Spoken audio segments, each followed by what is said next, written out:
নমস্কার বন্ধুরা, কেমন আছেন সবাই? আশা করি সবাই খুব ভালো আছেন, সুস্থ আছেন, আনন্দে আছেন। আপনাদের সবাইকে আমার চ্যানেলে স্বাগত জানাই।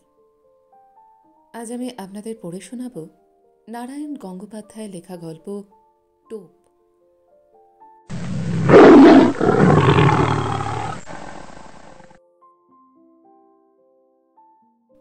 সকালে একটা পার্সেল এসে পৌঁছেছে। খুলে দেখি একজোড়া জুতো। না, শত্রুপক্ষের কাজ নয়। একজোড়া পুরানো হেঁড়া জুতো পাঠিয়ে আমার সঙ্গে রসিকতার চেষ্টাও করেনি কেউ। চমৎকার ঝকঝকে বাঘের চামড়ার নতুন চটিটা দেখলে চোখ জুড়িয়ে যায়। পায়ে দিতে লজ্জা বোধ হয় দোস্তুর মতো। ইচ্ছে করে বিছানায় শুইয়ে রাখি। কিন্তু জুতো জোড়া পাঠালো কে? কোথাও অর্ডার দিয়েছিলাম বলেও তো মনে পড়ছে না। আর বন্ধুদের সব কটাকেই তো চিনি। বিনামূল্যে এমন একজোড়া জুতো পাঠানোর মতো দরাজ মেজাজ এবং ট্যাঁক কারোর আছে বলেও তো জানি না। তাহলে ব্যাপারটা কি? খুব আশ্চর্য হব কিনা ভাবছি। এমন সময় একখানা সবুজ রঙের কার্ড চোখে পড়ল। উইথ বেস্ট কমপ্লিমেন্টস অব রাজা বাহাদুর, এন.আর. চৌধুরী, রামগঙ্গা এস্টেট। আর তক্ষুনি মনে পড়ে গেল। মনে পড়ল ৮ মাস আগেকার এক আরণ্যক ইতিহাস, এক বিচিত্র শিকার কাহিনী। রাজা বাহাদুরের সঙ্গে আলাপের ইতিহাসটা ঘোলাটে, সূত্রগুলো এলোমেলো যতদূর মনে হয়। আমার এক সহপাঠী তার এস্টেটে চাকরি করত। তারই যোগাযোগে রাজা বাহাদুরের এক জন্মবর্ষরে আমি একটা কাব্য সম্বর্ধনা জ্ঞাপন করেছিলাম। ঈশ্বরগুপ্তের অনুপ্রাস চুরি করে যে প্রশান্তি রচনা করেছিলাম তার দুটো লাইন এইরকম: ত্রিভুবন প্রভাকর, ওহে প্রভাকর, গুণবান মহিয়ান হে রাজেন্দ্র বর, ভূতলে অতুল কীর্তি রামচন্দ্র সম, অরাতির দমন ওহে তুমি নিরুপম। কাব্যচর্চার ফললাভ হলো একেবারে নগদ নগদ। পড়েছি আকবরের সভাসদ আব্দুর রহিম খান খানান হিন্দি কবি গঙ্গের ৪ লাইন কবিতা শুনে ৪ লক্ষ টাকা পুরস্কার দিয়েছিলেন। দেখলাম সে নবাবী মেজাজের ঐতিহ্যটা গুণবান মহিয়ান অরাতিদমন মহারাজ এখনো বজায় রেখেছেন। আমার মতো দিনাতি দিনের উপরেও রাজদৃষ্টি পড়ল। তিনি আমাকে ডেকে পাঠালেন, প্রায়ই চা খাওয়াতে লাগলেন। তারপর সামান্য একটা উপলক্ষ করে দামি একটা সোনার হাতঘড়ি উপহার দিয়ে বসলেন এক সময়। সেই থেকে রাজা বাহাদুর সম্পর্কে অত্যন্ত কৃতজ্ঞ হয়ে আছি আমি। নিছক কবিতা মেলানোর জন্য বিশেষণগুলো ব্যবহার করেছিলাম। এখন সেগুলোকেই মন প্রাণ দিয়ে বিশ্বাস করতে শুরু করেছি। রাজা বাহাদুরকে আমি শ্রদ্ধা করি, আর গুণগ্রাহী লোককে শ্রদ্ধা করাই তো স্বাভাবিক। বন্ধুরা বলে মোসাহেব, কিন্তু আমি জানি ওটা নিছক গায়ের জ্বালা। আমার সৌভাগ্যে ওদের ঈর্ষা।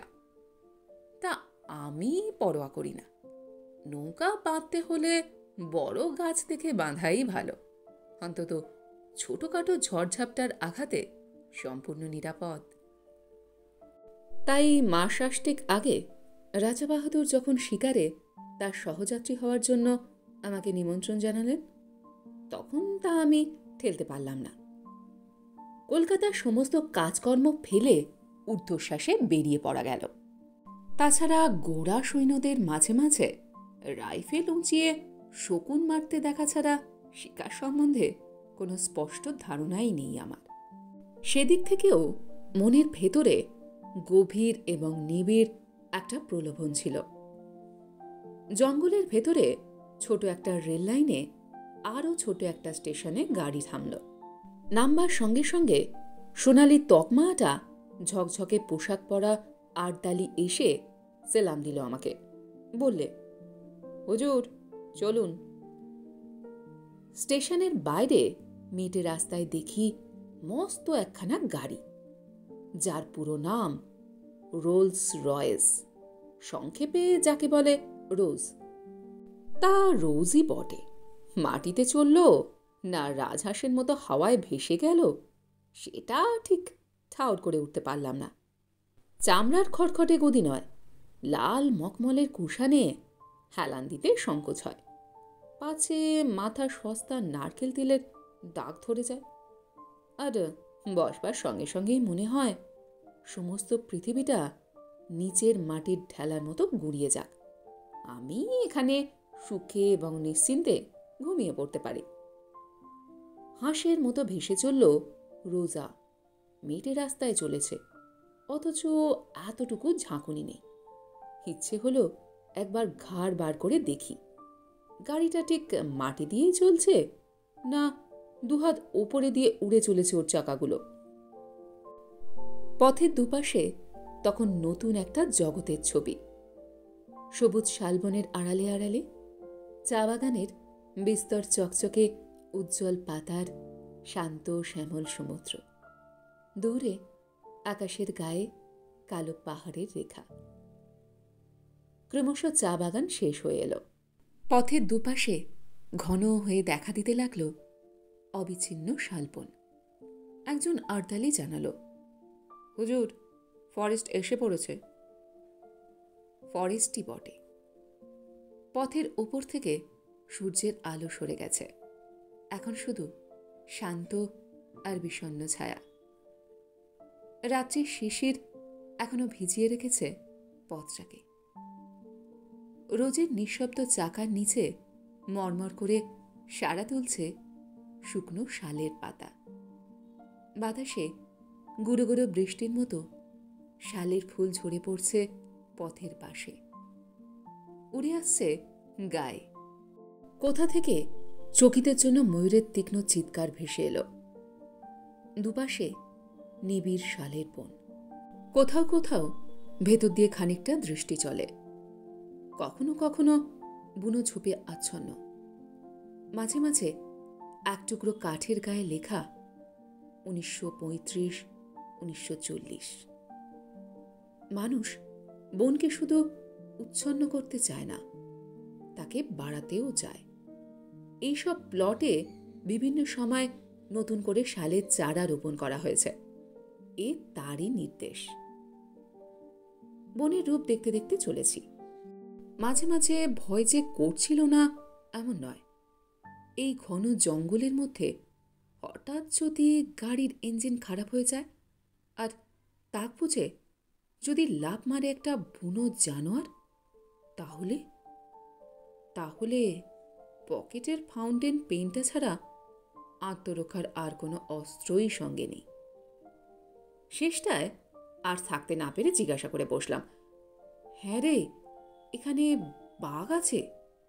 ওরা অনুকম্পার হাসি হাসল। হ্যাঁ হুজুর। ভাল্লুক? রাজা রাজরা সহবত, কাজেই যতটুকু জিজ্ঞাসা করব ঠিক ততটুকুই উত্তর। ওরা বলল, হ্যাঁ হুজুর। অজগর সাপ? জি মালিক। প্রশ্ন করার উৎসাহ ওই পর্যন্ত এসে থেমে গেল আমার। যেরকম দ্রুত উত্তর দিয়ে যাচ্ছে তাতে কোনো প্রশ্নই যে না বলে আমাকে আশ্বস্ত করবে এমন তো মনে হচ্ছে না। যতদূর মনে হচ্ছিল গেরিলা, হিপোপটেমাস, ভ্যাম্পায়ার কোনো কিছুই বাকি নেই। এখানে জুলু কিংবা ফিলিপিনেরাও বিষাক্ত বুমেরাং বাগিয়ে আছে কিনা এবং মানুষ পেলে তারা বেগুন পোড়া করে খেতে ভালোবাসে কিনা এ জাতীয় একটা কুটিল জিজ্ঞাসাও আমার মনে জেগে উঠেছে ততক্ষণে। কিন্তু নিজেকেই সামলে নিলাম। খানিকটা আসতেই গাড়িটা ঘসঘস করে ব্রেক কষল একটা। আমি প্রায় আর্তনাদ করে উঠলাম, কিরে, বাঘ নাকি? হাটদালিরা মুচকে হাসল। না হুজুর, হেসে পড়েছি। ভালো করে তাকিয়ে দেখি, সত্যিই তো এসে পড়েছি, সন্দেহ নেই। পথের বাঁদিকে ঘন শালবনের ভেতরে একটুখানি ফাঁকা জমি। সেখানে কাঠের তৈরি বাংলো প্যাটার্নের একখানা দোতলা বাড়ি। এই নিবিড় জঙ্গলের ভেতর যেমন আকস্মিক, তেমনি অপ্রত্যাশিত। গাড়ির শব্দে বাড়িটার ভেতর থেকে 2-3 জন চাপরাশি বেরিয়ে এলো ব্যতিব্যস্ত হয়ে। এতক্ষণ লক্ষ্য করিনি, এবার দেখলাম বাড়ির সামনে চওড়া একটা গড়খাই কাটা। লোকগুলো ধরাধরি করে মস্ত বড় এক ফালি কাঠ খাটটার উপর সাঁকোর মতো বিছিয়ে দিল। তারই ওপর দিয়ে গাড়ি গিয়ে দাঁড়ালো রাজা বাহাদুর এন.আর. চৌধুরীর হান্টিং বাংলোর সামনে। আরে আরে, কি সৌভাগ্য! রাজা বাহাদুর স্বয়ং এসে বারান্দায় দাঁড়িয়েছেন আমার অপেক্ষায়। একগাল হেসে বললেন, আসুন আসুন, আপনার জন্য আমি এখনো চা পর্যন্ত খাইনি। শ্রদ্ধায় আর বিনয়ে আমার মাথা নিচু হয়ে গেল। মুখে কথা জোগাল না, শুধু বেকুবের মতো কৃতার্থের হাসি হাসলাম একগাল। রাজা বাহাদুর বললেন, এত কষ্ট করে আপনি যে আসবেন সে ভাবতেই পারিনি। বড় আনন্দ হলো। চলুন চলুন, ওপরে চলুন। এত গুণ না থাকলে কি আর রাজা হয়? একেই বলে রাজোচিত বিনয়। রাজা বাহাদুর বললেন, আগে স্নান করে রিফ্রেশ হয়ে আসুন। টি ইজ গেটিং রেডি। বয়, সাহেব কো গোসল খানে में ले जाओ। 40 বছরের দাড়িওয়ালা বয় নিঃসন্দেহে বাঙালি। তবু হিন্দি করে হুকুমটা দিলেন রাজা বাহাদুর, কারণ ওটাই রাজকীয় দস্তুর। বয় আমাকে গোসলখানায় নিয়ে গেল। আশ্চর্য, এই জঙ্গলের ভেতরেও এত নিখুঁত আয়োজন। এমন একটা বাথরুমে জীবনে আমি স্নান করিনি। ব্র্যাকেটে 3-4খানা সদ্য পাট ভাঙা নতুন তোয়ালে, 3টে দামি শোপকেশে 3 রকম নতুন সাবান, তাতে দামি দামি তেল, লাইম জুস, অতিকায় বাথটব, ওপরে ঝাঁঝরি, নিচে টিউবওয়েল থেকে পাম্প করে এখানে ধারা স্নানের ব্যবস্থা। একেবারে রাজকীয় কারবার। কে বলবে এটা কলকাতার গ্র্যান্ড হোটেল নয়? স্নান হয়ে গেল। ব্র্যাকেটে ধোপ দুরস্ত করা ফরাসডাঙ্গার ধুতি, সিল্কের লুঙ্গি, আত্মির পাজামা। দামের দিক থেকে পাজামাটাই সস্তা বলে মনে হলো, তাই পরে নিলাম। বয় বাইরেই দাঁড়িয়েছিল, নিয়ে গেল ড্রেসিং রুমে। ঘরজোড়া আয়না, পৃথিবীর যা কিছু প্রসাধনের জিনিস কিছু আর বাকি নেই এখানে। ড্রেসিং রুম থেকে বেরোতে সোজা ডাক পড়ল রাজা বাহাদুরের লাউঞ্জে। রাজা বাহাদুর একখানা চেয়ারে চিত হয়ে শুয়ে ম্যানিলা চুরুট খাচ্ছিলেন। বললেন, আসুন, চা তৈরি। চায়ের বর্ণনা না করাই ভালো। চা, কফি, কোকো, ওভালটিন, রুটি, মাখন, পনির, চর্বিতে জমাট ঠান্ডা মাংস, কলা থেকে আরম্ভ করে পিচ পর্যন্ত প্রায় 10 রকমের ফল। সেই গন্ধমাদন থেকে যা পারি গোগ্রাসে গিলে চললাম আমি। রাজা বাহাদুর কখনো এক টুকরো রুটি খেলেন, কখনো একটু ফল, অর্থাৎ কিছুই খেলেন না, শুধু পরপর কাপ 3 চা ছাড়া। তারপর আরেকটা চুরুট ধরিয়ে বললেন, একবার জানলা দিয়ে চেয়ে দেখুন।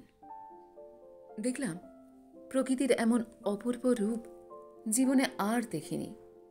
ঠিক জানলার নিচেই মাটিটা খাড়া 300-400 ফুট নেমে গেছে। বাড়িটা যেন ঝুলে আছে সেই রাক্ষসে শূন্যতার উপরে। তলায় দেখা যাচ্ছে ঘন জঙ্গল, তার মাঝ দিয়ে পাহাড়ি নদীর একটা সংকীর্ণ নীলোজ্জ্বল রেখা যত দূর দেখা যায়, বিস্তীর্ণ অরণ্য চলেছে প্রসারিত হয়ে। তার সীমান্তে নীল পাহাড়ের প্রহরা। আমার মুখ দিয়ে বেরুল, চমৎকার। রাজা বাহাদুর বললেন, রাইট, আপনারা কবি মানুষ, আমাদের তো ভালো লাগবেই। আমারই মাঝে মাঝে কবিতা লিখতে ইচ্ছে করে মশাই, কিন্তু নিচের ওই যে জঙ্গলটি দেখতে পাচ্ছেন, ওটি বড় সুবিধের জায়গা নয়। টেরাইরের one of the fiercest forest, একেবারে প্রাক ঐতিহাসিক হিংস্রতার রাজত্ব। আমি সভায় জঙ্গলটার দিকে তাকালাম। ওয়ান অব দি ফিয়ারেস্ট, কিন্তু ভয় পাওয়ার মতো কিছু তো দেখতে পাচ্ছি না। 400 ফুট নিচে ওই অতিকায় জঙ্গলটাকে একটা নিরবিচ্ছিন্ন বেটে গাছের ঝোপ বলে মনে হচ্ছে। নদীর রেখাটাকে দেখাচ্ছে উজ্জ্বল একখানা পাতার মতো, আশ্চর্য সবুজ, আশ্চর্য সুন্দর। অপরন্ত রোদে ঝলমল করছে। অপরন্ত প্রকৃতি, পাহাড়টা যেন গাঢ় নীল রং দিয়ে আঁকা। মনে হয় ওপর থেকে ঝাঁপ দিয়ে পড়লে ওই স্তব্ধ গম্ভীর অরণ্য যেন আদর করে বুকে টেনে নেবে রাশি রাশি পাতার একটা নরম বিছানার উপরে। অথচ আমি বললাম, ওখানেই শিকার করবেন নাকি? খেয়ে পেয়েছেন? নামবো কি করে? দেখছেন তো পেছনে 400 ফুট খাড়া পাহাড়। আজ পর্যন্ত ওখানে কোনো শিকারীর বন্দুক গিয়ে পৌঁছয়নি। তবে হ্যাঁ, ঠিক শিকার করি না বটে, আমি মাঝে মাঝে মাছ ধরি ওখান থেকে। মাছ ধরেন? আমি হাঁ করলাম। মাছ ধরেন কিরকম? ওই নদী থেকে নাকি? সেটা ক্রমশ প্রকাশ্য, দরকার হলে পরে দেখতে পাবেন। রাজা বাহাদুর রহস্যময়ভাবে মুখ টিপে হাসলেন। আপাতত শিকারের আয়োজন করা যাক। কিছু না জুটলে মাছেরই চেষ্টা করা যাবে। যাব, তবে ভালো টোপ ছাড়া আমার পছন্দ হয় না, আর তাতে অনেক হাঙ্গামা। কিছু বুঝতে পারছি না। রাজা বাহাদুর জবাব দিলেন না, শুধু হাসলেন। তারপর ম্যানিলা চুরুটের খানিকটা সুগন্ধির ধোঁয়া ছড়িয়ে বললেন, আপনি রাইফেল ছুটতে জানেন? বুঝলাম কথাটি চাপা দিতে চাইছেন। সঙ্গে সঙ্গে জিহ্বাকে দমন করে ফেললাম। এর পর আর কিছু জিজ্ঞাসা করাটা বোধহয় সঙ্গত হবে না, শোভনও নয়। সেটা কোর্ট ম্যানারের বিরোধী। রাজা বাহাদুর আবার বললেন, রাইফেল ছুটতে পারেন? বললাম, ছেলেবেলায় এয়ারগান ছুঁড়েছি। রাজা বাহাদুর হেসে উঠলেন, তা বটে, আপনারা কবি মানুষ, ওসব অস্ত্রশস্ত্রের ব্যাপার আপনাদের মানায় না। আমি অবশ্য 12 বছর বয়সেই রাইফেল হাতে তুলে নিয়েছিলাম। আপনি চেষ্টা করে দেখুন না, কিছু শক্ত ব্যাপার নয়। উঠে দাঁড়ালেন রাজা বাহাদুর, ঘরের একদিকে এগিয়ে গেলেন। তাকে অনুসরণ করে আমি দেখলাম এ শুধু লাউঞ্জ নয়, রীতিমতো একটা ন্যাচারাল মিউজিয়াম এবং অস্ত্রাগার। খাওয়ার টেবিলেই নিমগ্ন ছিলাম বলে এতক্ষণ দেখতে পাইনি, নইলে এর আগেই চোখে পড়া উচিত ছিল। চারিদিকে সারি সারি নানা আকারের আগ্নেয়াস্ত্র, গোটা চারেক রাইফেল, ছোট বড় নানা রকম চেহারা। একটা হুকের সঙ্গে খাপে আটা একজোড়া রিভলভার ঝুলছে। তার পাশেই ঝুলছে খোলা একখানা লম্বা সেফিল্ডের তলোয়ার। সূর্যের আলোর মতো তার ফলার নিষ্কলঙ্গ রাঙা মোটা চামড়ার বেল্টে ঝকঝকে পেতলের কার্তুজ রাইফেল রিভলভারের। জরিদার খাপে খান তিনেক নেপালি ভোজালি, আর দেওয়ালের গায়ে হরিণের মাথা, ভাল্লুকের মুখ, নানা রকমের চামড়া, বাঘের, সাপের, হরিণের, গোসাপের। একটা টেবিলে অতিকায় হাতির মাথা, দুটো বড় বড় দাঁত এগিয়ে আছে সামনের দিকে। বুঝলাম এরা রাজা বাহাদুরের বীরকৃত্যের নিদর্শন। ছোট একটা রাইফেল তুলে নিলেন রাজা বাহাদুর, বললেন, এটা লাইট জিনিস, তবে ভালো রিপিটার অনায়াসে বড় বড় জানোয়ার ঘায়েল করতে পারে। আমার কাছে অবশ্য সবই সমান। লাইট রিপিটার যা, হাউইটজার কামানো তাই। তবু সৌজন্য রক্ষার জন্য বলতে হলো। বাহ, তবে তো চমৎকার জিনিস। রাজা বাহাদুর রাইফেলটা বাড়িয়ে দিলেন আমার দিকে। তাহলে চেষ্টা করুন, লোড করাই আছে, ছুড়ুন ওই জানলা দিয়ে। আমি সভায় 3 পা পিছিয়ে গেলাম। জীবনে বেকুবি অনেক করেছি, কিন্তু তার পরিমাণটা আর বাড়াতে প্রস্তুত নই। যুদ্ধ ফেরত এক বন্ধুর মুখে তার রাইফেল ছোড়ার প্রথম অভিজ্ঞতা শুনেছিলাম। পড়ে গিয়ে পা ভেঙে নাকি তাকে 1 মাস বিছানায় শুয়ে থাকতে হয়েছিল। নিজেকে যতদূর জানি, আমার ফাঁড়া শুধু পা ভাঙার উপর দিয়ে কাটবে বলে মনে হয় না। বললাম, ওটা এখানে থাক, পরে না হয় হবে। রাজা বাহাদুর মৃদু কৌতুকের হাসি হাসলেন। বললেন, এখন ভয় পাচ্ছেন, কিন্তু একবার ধরতে শিখলে আর ছাড়তে চাইবেন না। হাতে থাকলে বুঝবেন কত বড় শক্তিমান আপনি। You can easily face all the rascals of. হঠাৎ তার চোখ ঝকঝক করে উঠল। মৃদু হাসিটা মিলিয়ে গিয়ে শক্ত হয়ে উঠল মুখের পেশিগুলো। And a rival. মুহূর্তে বুকের রক্ত হিম হয়ে গেল আমার। রাজা বাহাদুরের 2 চোখে বন্য হিংসা। রাইফেলটা এমন শক্ত মুঠিতে বাগিয়ে ধরেছেন যেন সামনে কাউকে গুলি করার জন্য তৈরি হচ্ছেন তিনি। উত্তেজনার ঝোঁকে আমাকেই যদি লক্ষ্যভেদ করে বসেন, তাহলে? আতঙ্কে দেয়ালে ঠেস দিয়ে দাঁড়িয়ে গেলাম আমি। কিন্তু ততক্ষণে মেঘ কেটে গেছে। রাজার রাজরাজ মেজাজ। রাজা বাহাদুর হাসলেন। ওয়েল, পরে আপনাকে তালিম দেওয়া যাবে, সবই তো রয়েছে। যেটা খুশি আপনি ট্রাই করতে পারেন। চলুন, এখন বারান্দায় গিয়ে বসা যাক। Let's have some energy.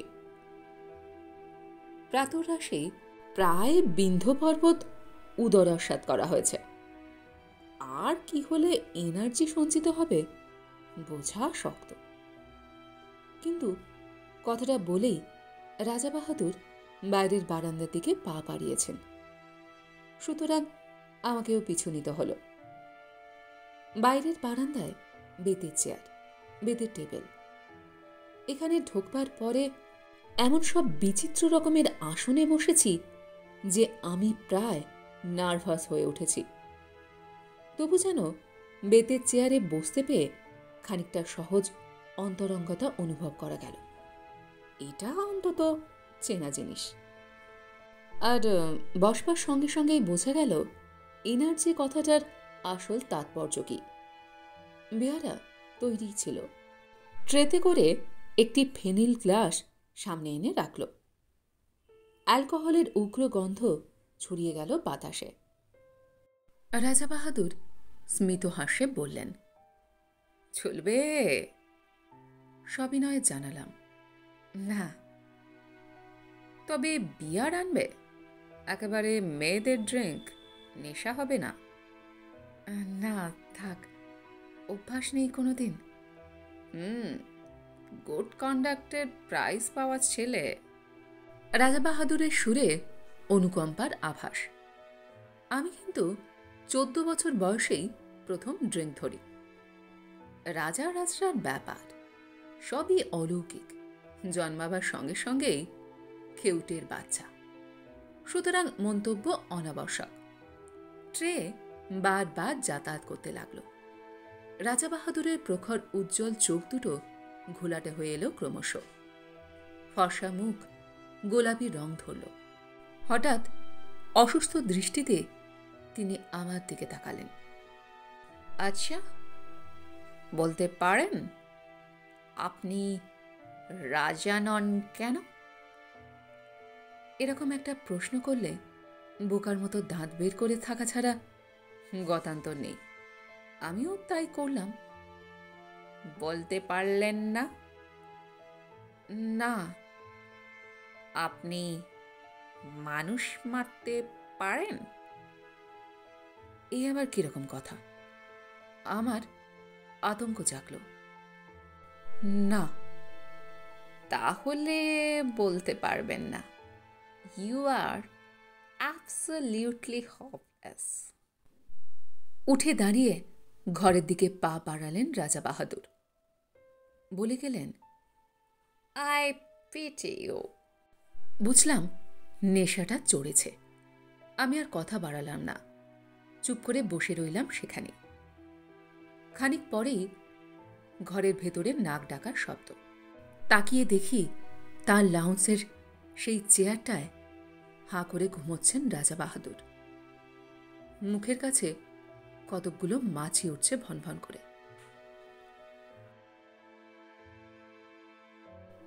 সেদিন রাত্রেই শিকারের প্রথম অভিজ্ঞতা। জঙ্গলের ভেতর বসে আছি মোটরে।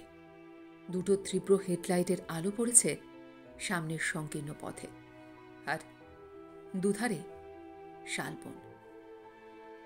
ওই আলোর রেখার বাইরে অবশিষ্ট জঙ্গলটায় যেন প্রেতপুরী। জমাট অন্ধকার রাত্রির তমসায় আদিম হিংসা সজাগ হয়ে উঠেছে। চারিদিকে অনুভব করছি সমস্ত স্নায়ু দিয়ে। এখানে হাতির পাল ঘুরছে দূরের কোনো পাহাড়ের পাথর গুড়িয়ে খুঁড়িয়ে। ঝোপের ভেতরে অজগর প্রতীক্ষা করে আছে অসতর্ক শিকারের আশায়। আসন্ন বিপদের সম্ভাবনায় উৎকর্ণ হয়ে আছে হরিণের পাল। আর কোনো একটা খাদের ভেতরে জল জল করছে। ক্ষুধার্ত বাঘের চোখা কালো রাত্রিতে জেগে আছে কালো অরণ্যের প্রাথমিক জীবনা। রোমাঞ্চিত ভীত প্রতীক্ষায় চুপ করে বসে আছি মোটরের মধ্যে। কিন্তু হিংসার রাজত্ব শালবন ডুবে আছে একটা আশ্চর্য স্তব্ধতা। শুধু কানের কাছে অবিশ্রান্ত মশার গুঞ্জন ছাড়া আর কোনো শব্দ নেই। মাঝে মাঝে অল্প বাতাস দিচ্ছে। শালের পাতায় উঠেছে এক একটা মৃদু মরমর। আবার কখনো ডাকছে বন মুরগি। ঘুমের মধ্যে পাখা ঝাপটাচ্ছে ময়ূর। মনে হচ্ছে এই গভীর ভয়ঙ্কর অরণ্যের প্রাণীগুলো যেন নিঃশ্বাস বন্ধ করে একটা নিশ্চিন্ত কোনো মুহূর্তের প্রতীক্ষায় আছে। আমরাও প্রতীক্ষা করে আছি। মোটরের মধ্যে নিঃসার হয়ে বসে আছি আমরা। একটি কথাও বলবার উপায় নেই। রাইফেলের নল ইঞ্জিনের ওপর বাড়িয়ে দিয়ে শিকারী বাঘের মতোই তাকিয়ে আছেন রাজা বাহাদুর। চোখ দুটো উগ্র প্রখর হয়ে আছে হেডলাইটের তীব্র আলোক রেখাটার দিকে।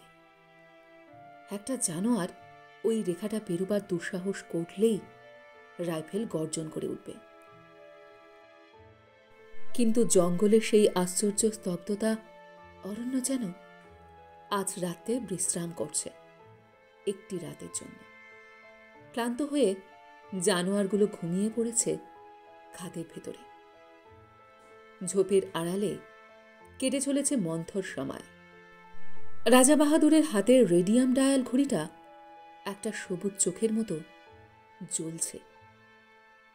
রাত 1:30 পেরিয়ে গেছে। ক্রমশ উসকুস করছেন সংকীর্ণ রাজা বাহাদুর। না, হোপলেস, আজ আর পাওয়া যাবে না। বহুদূর থেকে একটা তীক্ষ্ণ গম্ভীর শব্দ। হাতির ডাকা, ময়ূরের পাখা ঝাপটানি চলছে মাঝে মাঝে। এক ফাঁকে একটা পেঁচা চেঁচিয়ে উঠল। রাত্রি ঘোষণা করে গেল শিয়ালের দল। কিন্তু কোথায় বাঘ, কোথায় বা ভাল্লুক? অন্ধকার বনের মধ্যে দ্রুত কতগুলো ছুটন্ত খুরের আওয়াজ।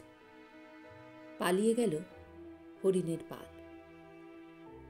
কিন্তু কোনো ছায়া পড়ছে না আলোক বৃত্তের ভেতরে। মশার কামড় যেন অসহ্য হয়ে উঠেছে। বৃথাই গেল রাতটা। রাজা বাহাদুরের কণ্ঠস্বরে পৃথিবীর সমস্ত বিরক্তি ভেঙে পড়ল। ডেভিল লাক।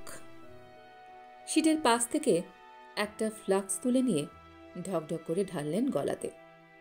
ছড়িয়ে পড়ল হুইস্কির কটু গন্ধ। Thank Hans. রাজা বাহাদুর হঠাৎ নড়ে বসলেন সচকিত হয়ে।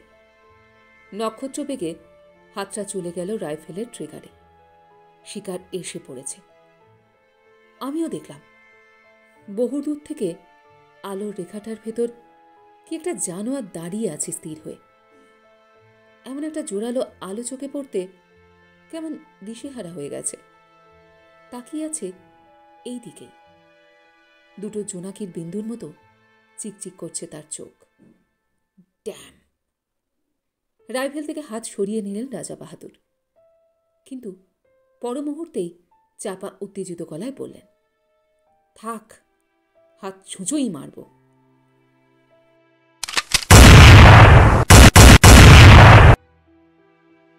দুম করে রাইফেল গর্জন করে উঠল। কানের তালা ধরে গেল আমার। বারুদের গন্ধে বিস্বাদ হয়ে উঠল নাসারন্ধ। অব্যর্থ লক্ষ্য রাজা বাহাদুরের। পড়েছে জানোয়ারটা। ড্রাইভার বললে, তুলে আনবো হুজুর? বিকৃত মুখে রাজা বাহাদুর বললেন, কি হবে, গাড়ি ঘোরাও। রেডিয়াম ডায়ালের সবুজ আলোয় রাত 3টে। গাড়ি ফিরে চলল হান্টিং বাংলোর দিকে। একটা ম্যানিলা চুরুট ধরিয়ে রাজা বাহাদুর আবার বললেন, ড্যাম! কিন্তু কি আশ্চর্য, জঙ্গল যেন রসিকতা শুরু করেছে আমাদের সঙ্গে। দিনের বেলা অনেক চেষ্টা করেও দুটো একটা বন মুরগি ছাড়া আর কিছু পাওয়া গেল না। এমনকি একটা হরিণ পর্যন্ত নয়। নাইট শুটিংয়ে সেই অবস্থা। পরপর 3 রাত্রি জঙ্গলের নানা জায়গায় গাড়ি থামিয়ে চেষ্টা করা হলো, কিন্তু নগদ লাভ যা ঘটল তা অমানুষিক মশার কামড়। জঙ্গলের হিংস্র জন্তুর সাক্ষাৎ মিলল না বটে, কিন্তু মশাগুলো চিনতে পারা গেল। এমন সাংঘাতিক মশা যে পৃথিবীর কোথাও থাকতে পারে এতদিন ধারণা ছিল না আমার। তবে মশার কামড়ে ক্ষতিপূরণ চলতে লাগলো গন্ধমাদন উজাড় করে। সত্যি বলতে কি, শিকার করতে না পারলেও মনের দিক থেকে বিন্দুমাত্র ক্ষোভ ছিল না আমার। জঙ্গলের ভেতরে এমন রাজকীয় যজ্ঞের আয়োজন কল্পনারও বাইরে। জীবনে এমন দামি খাবার কোনোদিন মুখে তুলিনি। এমন চমৎকার বাথরুমে স্নান করিনি কখন। এত পুরো জাজিমের বিছানায় শুয়ে অস্বস্তিতে প্রথম দিন তো ঘুমোতেই পারিনি আমি। নিবিড় জঙ্গলের নেপথ্যে গ্র্যান্ড হোটেলের স্বাচ্ছন্দ্যের দিন কাটাচ্ছি। শিকার না হলেও কণামাত্র ক্ষতি নেই আমার। প্রত্যেক দিনই লাউঞ্জে চা খেতে খেতে 400 ফুট নিচেকার ঘন জঙ্গলটার দিকে চোখ পড়ে। সকালের আলোয় উদ্ভাসিত শ্যামলতা দিগন্ত পর্যন্ত বিস্তীর্ণ হয়ে আছে অপরূপ প্রসন্নতায়। One of the fiercest forest. বিশ্বাস হয় না। তাকিয়ে তাকিয়ে দেখি বাতাসে আকার অবয়বহীন পত্রাবরণ সবুজ সমুদ্রের মতো দুলছে। চক্র দিচ্ছে পাখির দল। এখান থেকে মৌমাছির মতো দেখায় পাখিগুলোকে। জানলার ঠিক নিচেই ইস্পাতের ফলার মতো পাহাড়ি নদীটায় নীলিমজ্জ্বল রেখা। দুটো একটা নুড়ি ঝকমক করে মণিখণ্ডের মতো। বেশ লাগে। তারপরই চমক ভাঙে আমার। তাকিয়ে দেখি ঠোঁটের কোণে ম্যানিলা চুরুট পড়ছে। অস্থির চঞ্চল পায়ে রাজা বাহাদুর ঘরের ভেতরে পায়চারি করছেন। চোখে মুখে একটা চাপা আক্রোশ, ঠোঁট দুটোয় নিষ্ঠুর কঠিনতা। কখনো একটা রাইফেল তুলে নিয়ে বিরক্তি ভরে নামিয়ে রাখেন, কখনো ভোজালি তুলে নিয়ে নিজের হাতের ওপরে ফলাটা পরীক্ষা করেন সেটার ধার। আবার কখনো বা জানলার সামনে খানিকক্ষণ স্থির দৃষ্টিতে তাকিয়ে থাকেন নিচের জঙ্গলটার দিকে। আজ 3 দিন থেকে উল্লেখযোগ্য কিছু একটা স্বীকার করতে পারেননি। ক্ষোভে তার দাঁতগুলো কড়মড় করতে থাকে। তারপরই বেরিয়ে যান এনার্জি সংগ্রহের চেষ্টায়। বাইরের বারান্দায় গিয়ে হাঁক দেন, পেগ। কিন্তু পরের পয়সায় রাজপক্ষে এবং রাজোচিত বিলাস করে বেশি দিন কাটানো আর সম্ভব নয় আমার পক্ষে। রাজা বাহাদুরের অনুগ্রহ একটি দামি জিনিস বটে, কিন্তু কলকাতায় আমার ঘর সংসার আছে, একটা দায়িত্ব আছে তার। সুতরাং চতুর্থ দিন সকালে কথাটা আমাকে পারতে হলো। বললাম, এবার আমাকে বিদায় দিন তাহলে। রাজা বাহাদুর সবে চতুর্থ বেগে চুমুক দিয়েছেন তখন। তেমনি অসুস্থ আর রক্তাভ চোখে আমার দিকে তাকালেন। বললেন, আপনি যেতে চান? হ্যাঁ, কাজকর্ম রয়েছে, কিন্তু আমার শিকার আপনাকে দেখাতে পারলাম না। সে না হয় আর একবার হবে। হুমাচাপা ঠোঁটের ভেতরই একটা গম্ভীর আওয়াজ করলেন রাজা বাহাদুর। আপনি ভাবছেন আমার ওই রাইফেলগুলো, দেয়ালের ওই সব শিকারের নমুনা, ওগুলো সব ফার্স? আমি সন্ত্রস্ত হয়ে বললাম, না না, তা কেন ভাবতে যাব? শিকার তো খানিকটা অদৃষ্টের ব্যাপার। অদৃষ্টকেও বতলানো চলে।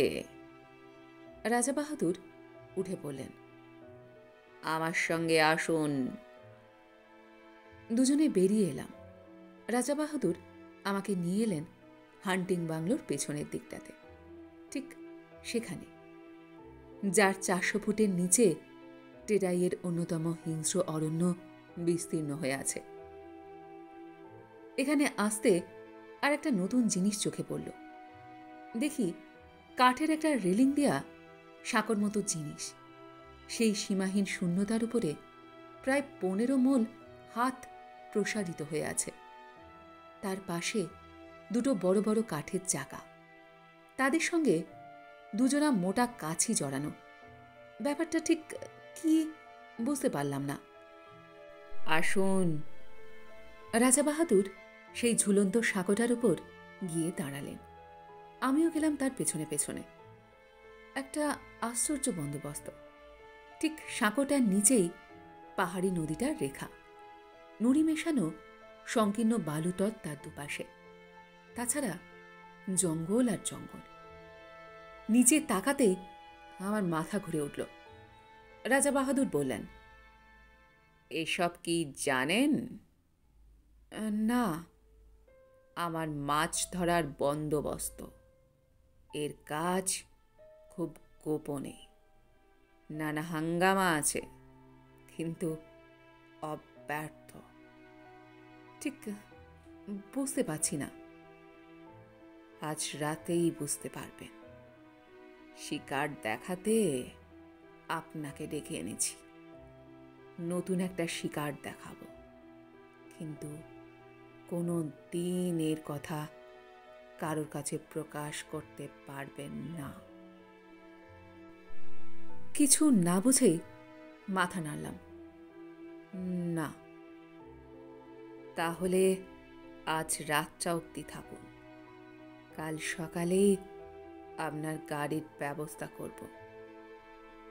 রাজা বাহাদুর আবার হান্টিং বাংলোর সম্মুখের দিকে এগোলেন। কাল সকালের পর এমনিতেই আপনার আর এখানে থাকা চলবে না। একটা কাঠের সাঁকো, দুটো কপিকলের মতো জিনিস, মাছ ধরার ব্যবস্থা কাউকে বলা যাবে, এবং কাল সকালেই চলে যেতে হবে। সবটা মিলিয়ে যেন রহস্যের খাস মহল। একেবারে আমার কেমন এলোমেলো লাগতে লাগলো সমস্ত কিছু, কিন্তু ভালো করে জিজ্ঞাসা করতে পারলাম না। রাজা বাহাদুরকে বেশি প্রশ্ন করতে গেলে অস্বস্তি লাগে আমার, অনধিকার চর্চা বলে মনে হয়। বাংলোর সামনে 3-4টে ছোট ছোট নোংরা ছেলে মেয়ে খেলা করে বেড়াচ্ছে। হিন্দুস্তানি কিপারটার বিহারির সম্পত্তি। কিপারটাকে সকালে রাজা বাহাদুর শহরে পাঠিয়েছেন। কিছু দরকারি জিনিসপত্র কিনে কাল সে ফিরবে।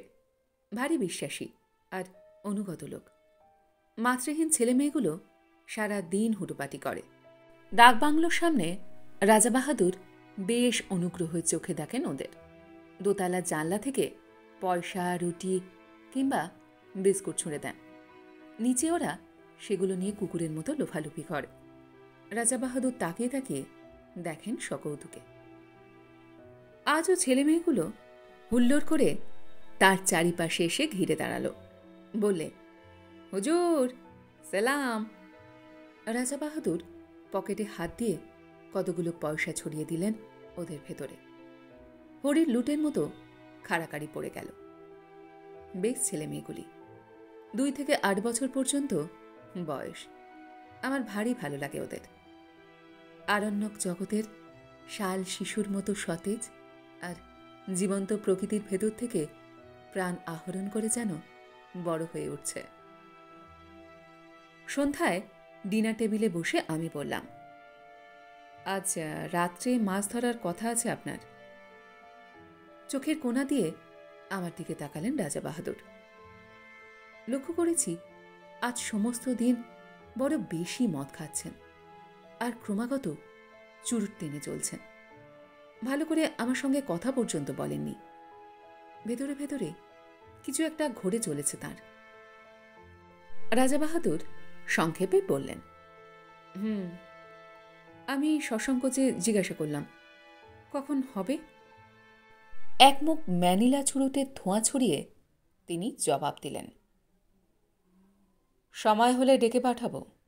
এখন আপনি গিয়ে শুয়ে পড়ুন। স্বচ্ছন্দে কয়েক ঘন্টা ঘুমিয়ে নিতে পারেন। শেষ কথাটা পরিষ্কার আদেশের মতো শোনাল। বুঝলাম আমি বেশিক্ষণ আর তার সঙ্গে কথা বলি এ তিনি চান না। তাড়াতাড়ি শুয়ে পড়তে বলাটা অতিথিপরায়ণ গৃহস্থের অনুনয় নয়, রাজার নির্দেশ, এবং সে নির্দেশ পালন করতে বিলম্ব না করাই ভালো। কিন্তু অতি নরম জাজিমের বিছানায় শুয়েও ঘুম আসছে না। মাথার ভিতর আবর্তিত হচ্ছে অসংলগ্ন চিন্তা। মাছ ধরা, কাঠের সাঁকো, কপিকল, অত্যন্ত গোপনীয়, অতল রহস্য। তারপর এপাশ ওপাশ করতে করতে কখন যে চৈতন্য আচ্ছন্ন হয়ে এলো তা আমি নিজেই টের পাইনি। মুখের ওপর ঝাঁঝালো একটা টর্চের আলো পড়তে আমি ধর্মর করে উঠে পড়লাম। রাত তখন কটা ঠিক জানি না। আরণ্যক পরিবেশে নির্জনতা আবির্ভূতা, বাইরে শুধু তীব্র কণ্ঠ ঝিঁঝির ডাক। আমার গায়ে বরফের মতো ঠান্ডা একটা হাত পড়েছে কার। সে হাতের স্পর্শে পা থেকে মাথা পর্যন্ত শিউরে গেল আমার। রাজা বাহাদুর বললেন, সময় হয়েছে, চলুন। আমি কি বলতে যাচ্ছিলাম, ঠোঁটে আঙুল দিলেন রাজা বাহাদুর। কোনো কথা নয়, আসুন। এই গভীর রাত্রে এমন নিঃশব্দে আহ্বান, সবটা মিলিয়ে একটা রোমাঞ্চকর উপন্যাসের পটভূমি তৈরি হয়েছে যেন। কেমন একটা অস্বস্তি, একটা অনিশ্চিত ভয়ে গা ছমছম করতে লাগলো আমার। মন্ত্রমুগ্ধের মতো রাজা বাহাদুরের পেছন পেছন বেরিয়ে এলাম। হান্টিং বাংলোটা অন্ধকার। একটা মৃত্যুর শীতলতা ঢেকে রেখেছে তাকে একটানা ঝিঁঝির ডাক। চারিদিকে অরণ্যে কান্নার শব্দের মতো পত্র মর্মররা গভীর রাত্রিতে জঙ্গলের মধ্যে মোটর থামিয়ে বসে থাকতে আমার ভয় করছিল। আজও ভয় করছে, কিন্তু এ ভয়ের চেহারা আলাদা। এর মধ্যে আরেকটা কি যেন মিশে আছে, ঠিক বুঝতে পারছি না। অথচ পাও সরতে চাইছে না আমার। মুখের উপরে একটা টর্চের আলো। রাজা বাহাদুরের হাতের স্পর্শটা বরফের মতো ঠান্ডা। ঠোঁটে আঙুল দিয়ে নীরবতার সেই দুর্বোধ্য কুটিল সংকেত। টর্চের আলোয় পথ দেখিয়ে রাজাবাহাদুর আমাকে সেই ঝুলন্ত সাঁকোটার কাছে নিয়ে এলেন। দেখি তার উপরে শিকারের আয়োজন, দুখানা চেয়ার পাতা, দুটো তৈরি রাইফেল। দুজন বেয়ারা একটা কপিকলের চাকা ঘুরিয়ে কি একটা জিনিস নামিয়ে নিচ্ছে নিচের দিকে। এক মুহূর্তের জন্য রাজাবাহাদুর তার নয়, সেলের হান্টিং টর্চটা নিচের দিকে ফ্ল্যাশ করলেন। প্রায় 250 ফুট নিচে সাদা পুটুলির মতো কি একটা জিনিস কপিকলের দড়ির সঙ্গে নেমে যাচ্ছে দ্রুত বেগে। আমি বললাম, ওটা কি রাজাবাহাদুর? মাছের টোপ, কিন্তু এখনো কিছু বুঝতে পারছি না। একটু পরে বুঝবেন, এখন চুপ করুন। এবারে স্পষ্ট ধমক দিলেন আমাকে। মুখ দিয়ে ভক ভক করে হুইস্কির তীব্র গন্ধ বেরোচ্ছে। রাজাবাহাদুর প্রকৃতিস্থ নেই, আর কিছুই বুঝতে পারছি না আমি। আমার মাথার ভেতর সব যেন গণ্ডগোল হয়ে গেছে। একটা দুর্বোধ্য নাটকের নির্বাক দ্রষ্টার মতো রাজাবাহাদুরের পাশের চেয়ারটাতে আসন নিলাম আমি।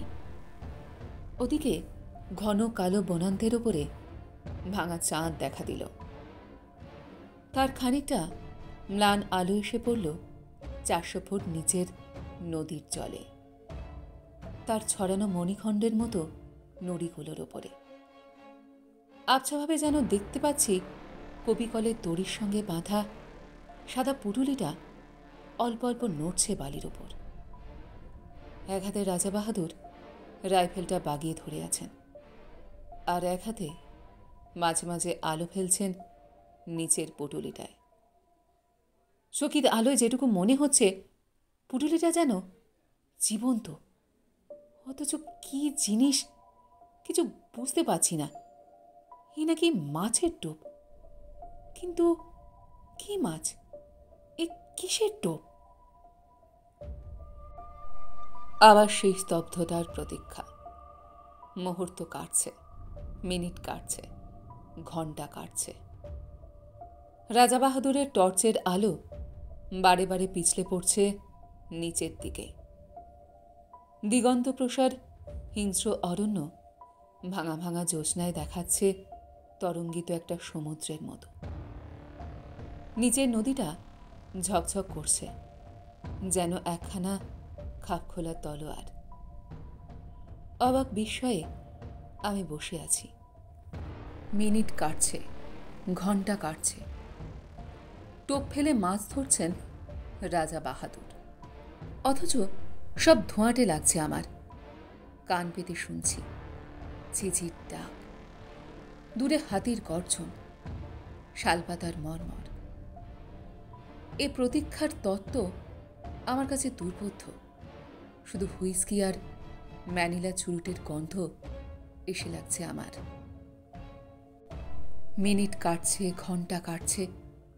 রেডিয়াম ডায়াল ঘড়ির কাঁটা চলেছে ঘুরে। ক্রমশ যেন সম্মোহিত হয়ে গেলাম, ক্রমশ যেন ঘুম এলো আমার। তারপরে হঠাৎ কানের কাছে বিকট শব্দে রাইফেল সাড়া দিয়ে উঠল।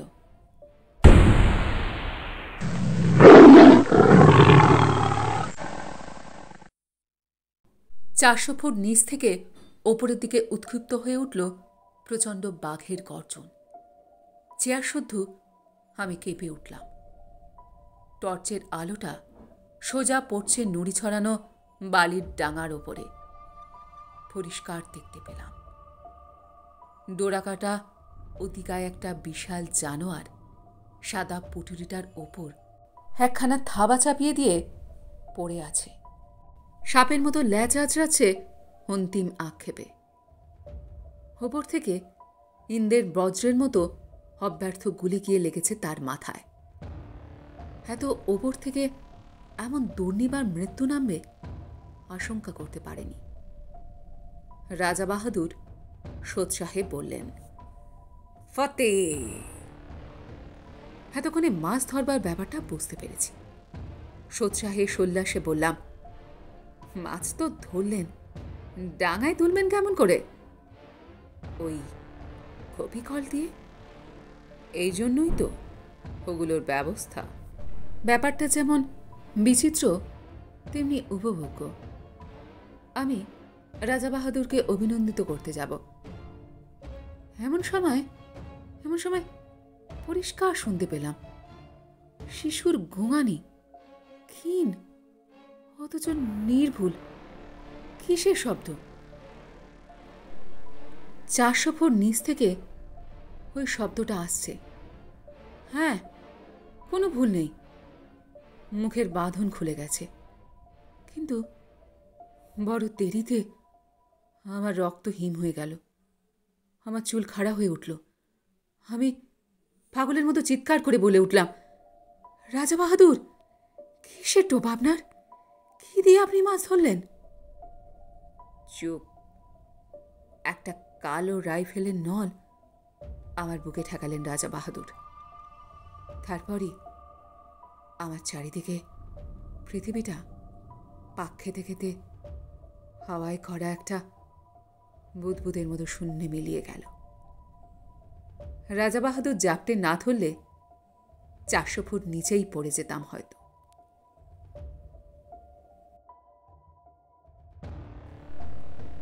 কিপারের একটা বেয়ারিস ছেলে যদি জঙ্গলে হারিয়ে গিয়ে থাকে, তা অস্বাভাবিক নয়, তাতে কারো ক্ষতি নেই। কিন্তু প্রকাণ্ড রয়্যাল বেঙ্গল মেরেছিলেন রাজা বাহাদুর, লোককে ডেকে দেখানোর মতো। তাই 8 মাস পরে এই চমৎকার চটিজোড়া উপহার এসেছে। 8 মাস আগেকার সেই রাত্রি এখন স্বপ্ন হয়ে যাওয়াই ভালো। কিন্তু এই চটিজোড়া অতি মনোরম। বাস্তবা পায়ে দিয়ে একবার হেঁটে দেখলাম, যেমন নরম তেমনি আরাম।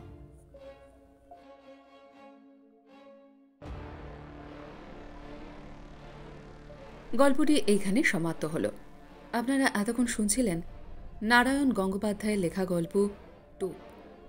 গল্পটি আপনাদের কেমন লাগলো, বা আমার গল্পপাঠ আপনাদের কেমন লাগলো, কমেন্ট সেকশনে অবশ্যই লিখে জানান।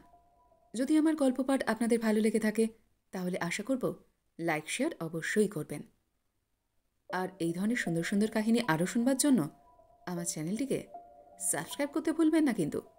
তবে আজ এই পর্যন্ত। আমি খুব তাড়াতাড়ি আবারও অন্য কোনো কাহিনী নিয়ে আপনাদের কাছে চলে আসছি। সবাই খুব ভালো থাকবেন, সুস্থ থাকবেন, আনন্দে থাকবেন। নমস্কার।